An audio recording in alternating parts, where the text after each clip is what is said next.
یہ رسول اللہ کی شان میں غلو۔ تو پھر عائشہ فرماتی ہیں جس نے یہ کہا رسول اللہ نے اللہ کو دیکھا، اس نے اللہ کے رسول پہ جھوٹ باندھا۔ نبی تو دنیا کے اندر دنیاوی آنکھ سے اس زندگی سے اپنے رب کو نہ دیکھ سکیں، لیکن فضائل اعمال کہتا ہے کہ نہیں، یہ اولیاء سے ایک سیکنڈ کے لیے بھی پردہ نہیں پڑتا۔ ایک بہت بڑی گمراہی اس معاشرے میں پھیلی جس کا سبب یہی فضائل اعمال بنی۔ وہ کیا؟ ہمارے اولیاء اللہ مرتے نہیں ہیں، یہ تو صرف ایک مکان سے دوسرے مکان میں انتقال کرتے ہیں، یہ تو صرف مکان بدلتے ہیں، اب اس جگہ پہ رہ رہے ہیں، پھر اس جگہ کو چھوڑ کر دوسری جگہ پہ چلے جاتے ہیں، ان پر موت نہیں آتی۔ یہ ہمارے ہاتھ میں فضائل صدقات ہے، صفحہ اس کا 660 ہے۔ کہتے ہیں شیخ ابو یعقوب نے کہا میرے پاس مرید آیا، کہنے لگا میں کل کو ظہر کے وقت مر جاؤں گا۔ میں نے کہا کوئی بات نہیں، آنا مر جانا۔ وہ آیا، 2 رکعتیں پڑھی، لیٹ کے مر گیا۔ میں نے اس کو غسل دیا، میں نے اس کو کفن دیا، یاد کرنا الفاظ کو، میں نے غسل دیا، کپڑے پھاڑے، استنجا کروایا، طہارت کروائی، غسل دیا، لباس میں لپیٹا، کفن میں لپیٹا، کندھوں پہ اٹھایا، چپ کر کے پیا رہا۔ لیکن جب قبر میں رکھا اس نے آنکھیں کھول دی۔ میں نے کہا سردار مرنے کے بعد بھی زندگی ہے؟ کہا بھلے آدمی میں تو زندہ ہوں، اللہ کا ہر عاشق زندہ رہتا ہے، ہم تو ایک مکان سے دوسرے میں انتقال کرتے ہیں، ہم مرا نہیں کرتے، ہمیں موت نہیں آیا کرتی۔ ایک اور بزرگ کہتے ہیں ایک مرید آیا، میں نے جب غسل دیا اس نے انگوٹھا پکڑ لیا، اس نے نہلانا شروع کیا، اس نے انگوٹھا پکڑ لیا، گدگدی کر دی ہوگی یا چوٹی کاٹ لی ہوگی۔ میں نے کہا بابا میرا انگوٹھا چھوڑ دو، مجھے پتا نہیں، مجھے پتا ہے تم مرے نہیں، ڈرامہ کر رہے ہو، تم مرے۔ محمد سعید شیخ پوری رحمت اللہ علیہ کہتے تھے اللہ ان کی قبر کو جنت کا باغ بنائے، اگر یہ تمہارے مردے مرتے نہیں ہیں، ان کے جنازے میں اللہم اغفر لے حینا واہ حینا، مرا تو ہے نہیں، مرے ہوئے کہو گے تو وہابی ہو جاؤ گے، وہابی حینا کہا کرو۔ کہا اس نے میرا انگوٹھا چھوڑ دیا۔ ابن جلا کہتے ہیں ایک بزرگ آئے، میں نے ان کو پھٹے پہ رکھا نہلانے کے لیے، کہکا مار کے ہنسنے لگ گئے، ایک انگوٹھا پکڑ رہا ہے، ایک آنکھیں کھول رہا ہے اور ایک ہنس رہا ہے۔ یہ 671 پہ ایک اور کا واقعہ سنیے۔ ابو سعید کہتے ہیں ایک مرتبہ مکہ میں تھا، بحرم سے نکلا، دروازے سے باہر ایک نہایت خوبصورت آدمی کو مرے ہوئے پڑا ہوا دیکھا۔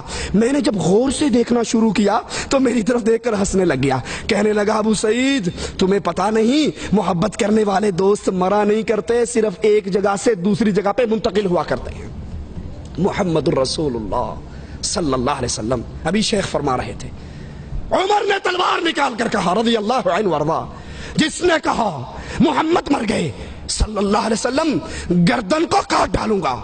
میرے نبی اٹھ کر کیوں نہیں آ گئے؟ کہا عمر پریشان کیوں ہوتا ہے، میں صرف اتوں پردہ کیتا ہے، اصل میں جاگ رہا ہوں، زندہ ہوں، سب کچھ دیکھ رہا ہوں۔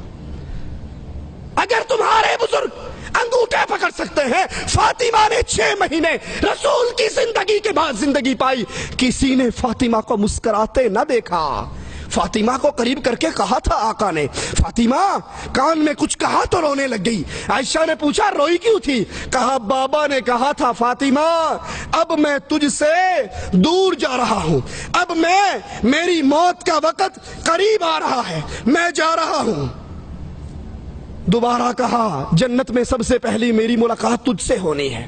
نبی تو کہے میں مر رہا ہوں، قرآن تو کہے وما محمد الا رسول قد خلت من قبلہ الرسل افإن مات، قرآن تو کہے انک میت، لیکن تبلیغی کہتے ہیں ہمارے نہیں مرتے، صرف مرتے ہی نہیں بلکہ یہ صفحہ 669 ہے، فضائل صدقات ہے۔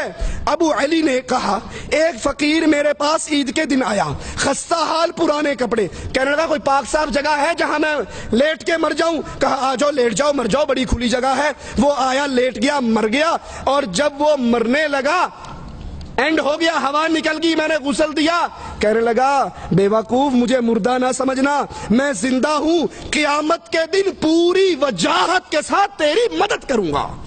رسول اللہ نے تو کہا تھا فاطمہ سے خذی من مالی ما شئتی، جو جی چاہتا ہے میرے مال میں سے لے لے، عمل کر لینا، عرش والے نے پکڑ لیا تو محمد کی بیٹی میں چھڑا نہ سکوں گا صلی اللہ علیہ وسلم۔ اس حدیث کو بھی سامنے رکھیے۔ اور یہ صفحہ 711 فضائل صدقات، کہتے ہیں مولوی زکریا صاحب، عرب کی جماعت ایک سخی کی قبر پہ گئی، اونٹ پہ سوار ہو کر گئے۔ وہ قبر والا اونٹ والے کے خواب میں آیا اور کہنے لگا تم آئے ہو خالی پیٹ واپس چلے جاؤ، مجھے اچھا نہیں لگتا، یہ اونٹ مجھے بیچ دو، اس کے بدلے میں اصیل اونٹ گھر کھڑا ہے وہ لے لو۔ خواب میں سودا طے ہوا۔ لفظ ہے مولوی زکریا صاحب کے، قبر والا اٹھا، قبر سے نکلا، اونٹ کو ذبح کیا۔ قبر والا اٹھ کے باہر آ کے اونٹ ذبح کر کے پھر قبر میں چلا گیا۔ آگے پولیس کی چیک پوسٹ لگی ہوئی تھی، بیگم کو مل کر کیوں نہیں آیا؟ یتیموں کے سر پہ ہاتھ رکھ کر کیوں نہیں آیا؟ کہا ہم گوشت کھا پی کے جان بنا کے پیٹ بھر کے جا رہے تھے، سامنے سے ایک نوجوان آیا، تم میں فلاں ابن فلاں کون ہے؟ کہا میں ہوں۔ کہا میرے باپ کو کوئی چیز بیچی ہے؟ کہا سودا خواب میں قبر والے سے اونٹ کا ہوا تھا، کہا اس کے بدلے یہ اونٹ لے لے۔ مولوی زکریا صاحب کہتے ہیں یہ سخاوت کی حد ہے کہ مرنے کے بعد بھی قبر پہ آنے والوں کو خالی پیٹ نہیں بھیجا۔ قبر پہ آئے تھے یا کسی ہوٹل میں گئے تھے؟ یہ گئے کہاں تھے؟ قرآن سے سنیے، أَلَمْ يَرَوْا كَمْ أَهْلَكْنَا قَبْلَهُمْ مِنَ الْقُرُونِ أَنَّهُمْ إِلَيْهِمْ لَا يَرْجِعُونَ۔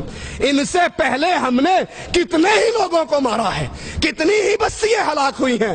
سنو مالک کا فیصلہ، أَنَّهُمْ إِلَيْهِمْ لَا يَرْجِعُونَ۔ رب کا فیصلہ ہے جو مر کے اگلے جہان چلا جائے وہ واپس نہیں آیا کرتا۔ اشرف علی تھانوی اشرف السمانے میں لکھتے ہیں نانا جان کے بارے میں، نانا جان حج پہ جا رہے تھے، ڈاکوؤں نے حملہ کیا، مر گئے، قتل ہو گئے، ختم ہو گئے۔ رات ہوئی تو نانا جان مٹھائی کا ڈبہ لے کے نانی اماں کو سلام کرنے پہنچ گئے۔ کہنے لگے کسی کو نہ بتانا، ہر جمعرات کو آؤں گا، مٹھائی لاؤں گا۔ کہا اچھا ٹھیک ہے۔ تھانوی صاحب کے نانا نہیں بتاتی۔ صبح خیال آیا جب لوگ بچے مٹھائی کھائیں گے تو پڑوسی تو کہیں گے بابا مرد گھر میں ہے نہیں، مٹھائی کہاں سے آتی ہے، الزام لگیں گے۔ کہا بھائی نہیں پریشان نہیں ہو، رات تھانوی کا نانا آیا تھا۔ تھانوی صاحب کہتے ہیں اس کے بعد نانا جان پھر ساری عمر ہمارے گھر میں دوبارہ نہیں آئے۔ یہ تھانوی کا نانا آیا تھا۔ قرآن کہتا ہے جو مر گئے وہ حرام علی قریۃ اہلکناها انہم لا یرجعون، جو مر گئے وہ واپس نہیں آیا کرتے۔ پوچھو یہ آنے والا کون ہے؟ جو مر کے اللہ کے دربار میں چلا گیا وہ واپس نہیں آتے۔ لیکن فضائل اعمال کہتی ہے آتے ہیں، انگوٹھے پکڑتے ہیں، مدد کرتے ہیں، روٹی کھلاتے ہیں اور یہ سارا کچھ کرتے ہیں، سنتے بھی ہیں۔ جبکہ قرآن کہتا ہے انک لا تسمع الموتیٰ، اے نبی آپ ان مردوں کو سنا نہیں سکتے، آپ ان کو اپنی آوازیں سنا نہیں سکتے۔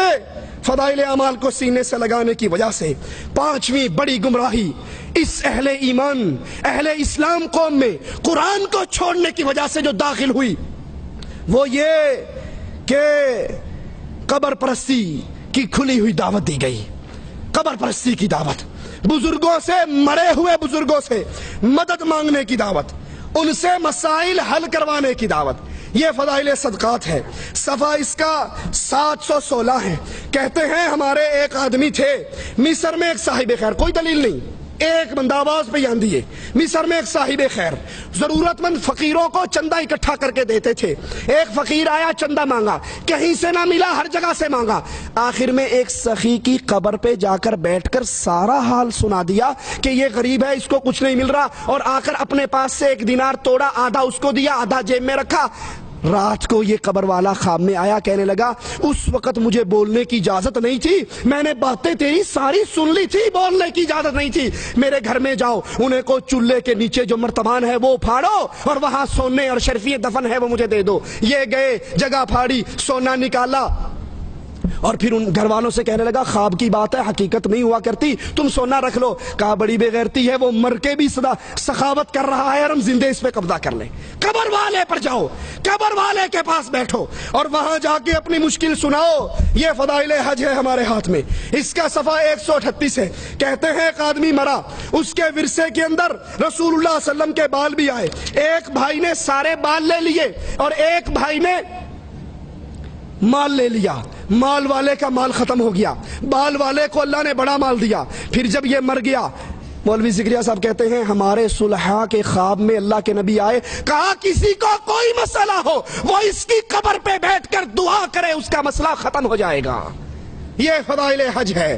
مولوی ذکریہ صاحب قبر پرستی کی دعوت کیسے دے رہے ہیں آپ بھی سنیے۔ کہا جب تم مدینے میں جاؤ، نبی صلی اللہ علیہ وسلم کی قبر کے پاس جاؤ، اپنے سر کو جھکا کر رکھو، نبی کی ہیبت دل میں بٹھاؤ اور یاد کرو نبی کی جو قبر ہے، نبی کی جو قبر ہے وہ قبر دنیا کی ساری جگہوں سے اچھی ہے، بلکہ رسول اللہ کی قبر کا وہ حصہ جو آپ کے جسم سے لگا ہوا ہے وہ کعبے سے افضل ہے، وہ عرش سے افضل ہے، وہ اللہ کی کرسی سے افضل ہے۔ پھر بیت اللہ کا طواف چھوڑ کے اسی قبروں کا طواف کیا جائے نا۔ ہمارے پاس طارق جمیل صاحب کی کیسٹ یہیں پر موجود ہے، کوئی بھائی لینا چاہے تو دے سکتے ہیں۔ موری شریف کے دربار پہ گئے 19 امیروں کو لے کر، پھر ان کا خطاب ہوا دربار پہ، ان کے خطاب سے پہلے گدی نشین نے خطاب کیا، اس نے کہا مولوی طارق جمیل اور 19 تبلیغی امیروں نے ذکر میں، فکر میں، حمد میں، نعت میں، قوالی میں، سما میں، وجد میں، ایک ایک کام میں شرکت کی۔ ہم سمجھتے تھے ہمارے درمیان بڑا فرق ہے، لیکن مولوی صاحب کا عمل دیکھ کے ہمیں تو یقین ہو گیا ہمارے درمیان بننا تو بڑا ہوتا ہے، بننی کا فرق بھی نہیں ہے۔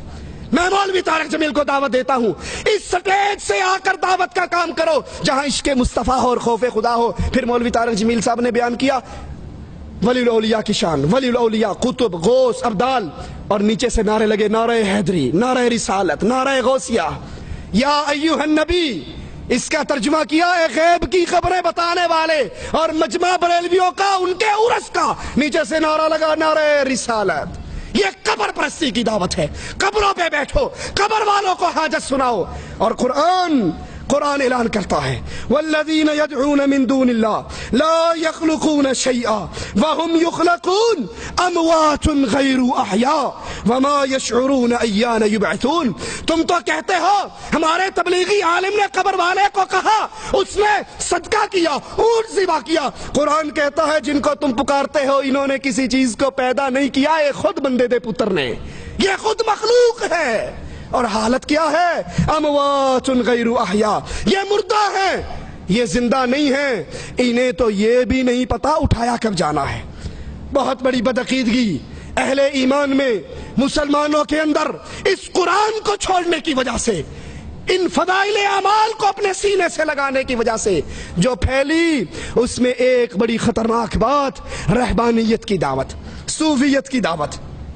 یہ ہمارے ہاتھ میں فضائل درود ہے، مشکل کشائی کی دعوت، اس کو پکارو اس کو پکارو۔ ایک کہتا ہے فضائل درود کے اندر میں حج پہ گیا، صفحہ 116 ہے، میری ماں مر گئی وہیں رہ گئی، منہ کالا پیٹ پھول گیا۔